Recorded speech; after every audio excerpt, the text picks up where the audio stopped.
Good morning, Facebook. Happy Thursday. Happy Thursday. My name is Carol White. I am an author, publisher, and I'm the owner of MHB Publishing. Thank you so much for joining me on this day. Hey, Cousin Alicia, how you doing? I'm so glad you're here. Now, we're going to give folks a few minutes to come on in.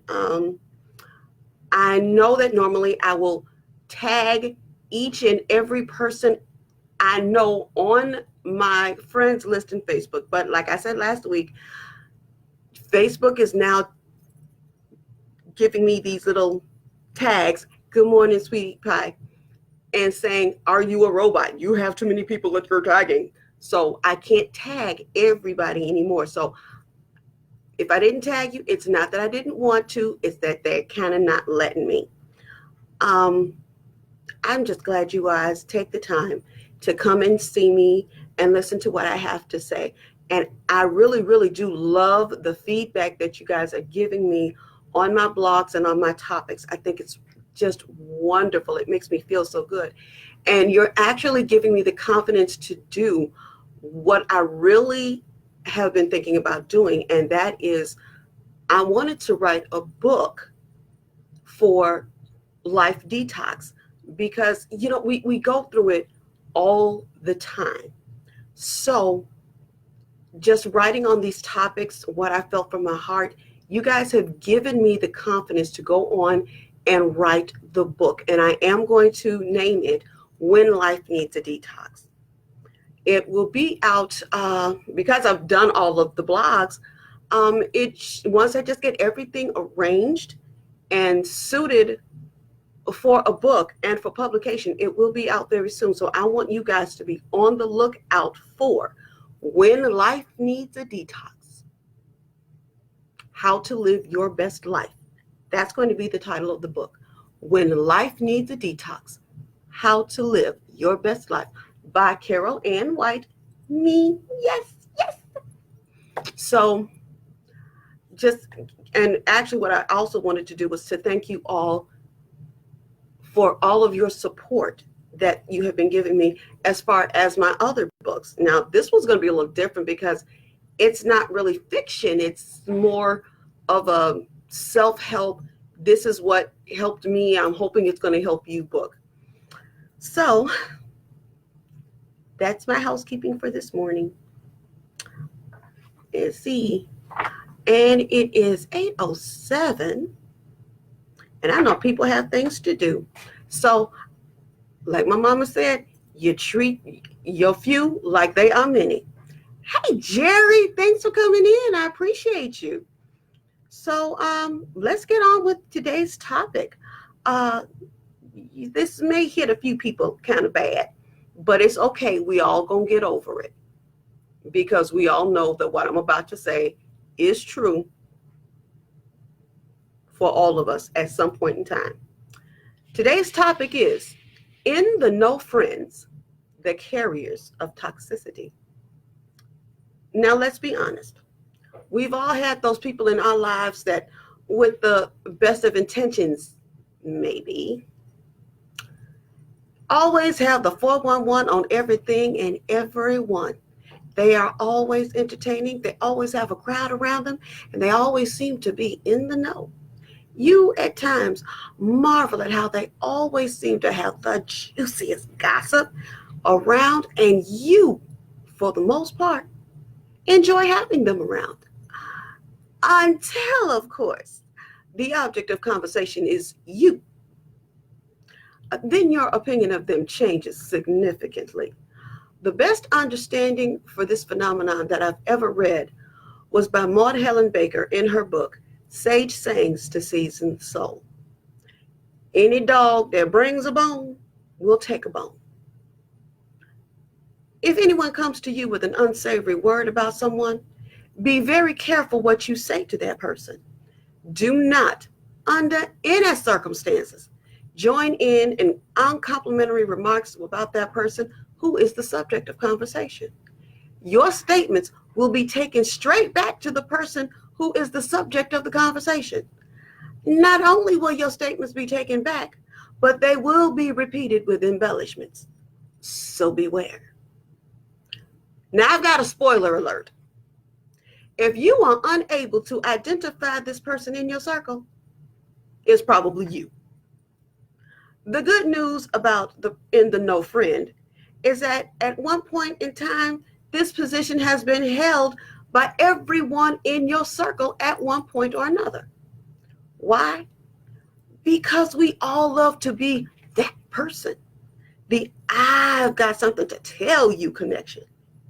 It's a position of knowledge, power, and popularity, however fleeting it may be. The bad news about the in the know friend is this is the most untrustworthy person you will ever have the displeasure of meeting in your lifetime. Why? Because their loyalty is to themselves and their need to have people come to them for information.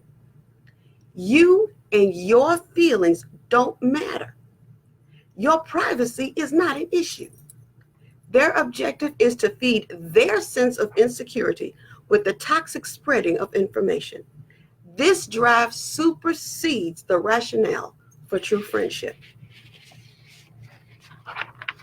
Now, I refer to the in the know friend as the carrier of toxicity, and it's absolutely true.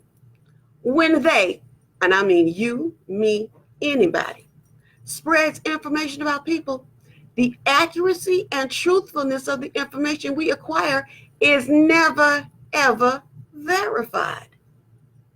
We just start talking and engaging because we have this need to be in the know. We spread the toxicity of rumor, innuendo, and lies like smooth, jippy peanut butter. We spread it on thick.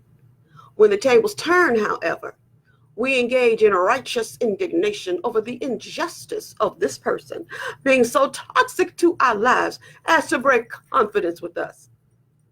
Really? What's the cure for this carrier? It's such an easy method in theory and in action. Do not engage. Yes, that's all that is required. Simply do not engage in the spreading of toxicity. Any conversation you have requires someone to relay information and someone to receive that information. When you do not engage, either in the sending or the receiving of that toxicity, the toxicity ends right there. It can go no further. And you can go on to live a toxic-free existence. Well, I told you there were going to be some people that were not overly happy with me today. Because here's the thing. We all do it. Every last one of us. There are some that do it more than others, but there isn't one person on the face of this planet that has not gone, ooh, girl, let me, okay. Come here, I got something to tell you. Now, here's the thing. We don't ever verify this information. Look at Facebook. Facebook is full of information that we share that we've never verified. Be it good, bad, funny, or otherwise. The information that we choose to share has never been verified by anyone. We don't go back to the source and say, hey, is this really true? Nobody does that. If it's funny, we send it. If it's horrific, we send it. We do this all the time. We have more toxicity in our lives than we care to admit. Yeah, see, my cousin got my back. She know I ain't lying. So here's the thing. If you want people not to come to you with this kind of information, you have to make sure they understand you will shut them down. You have to be the one to say, you know what, you got to take that on. Miss me with that. Go away. It might be juicy, and let's face it, if it's really, really juicy, you know there is a tendency to say, ooh, I don't really need to hear this, but girl, what is it? What? And that's bad enough. But here's the thing. When folks start talking about us, though, when it's on the shoes on the other foot, and folks are talking about us, then we mad. How could you? That's not true. Why would you spread that about me? No. You can't do it. You can't have it both ways. Either you're going to be toxic free or you're going to be toxic. And this is a decision that you have to make. Either you're going to be toxic or you're going to be toxic free. And toxic free is a 24-hour a day, 7-day a week, 365-day a year job. No vacations, no time off. And yes, you will be putting in overtime to be toxic free. But it's worth it. It is absolutely worth it. Well, you all, that is my time. You have spent a good 13 minutes of your morning with me, and I appreciate you coming in and showing me love and support. And as I said, coming out soon will be the book, When Life Needs a Detox, How to Live Your Best Life by Carol Ann White. Look for me now. And until then, do everything you can to live your best life. Have a great day. Bye-bye.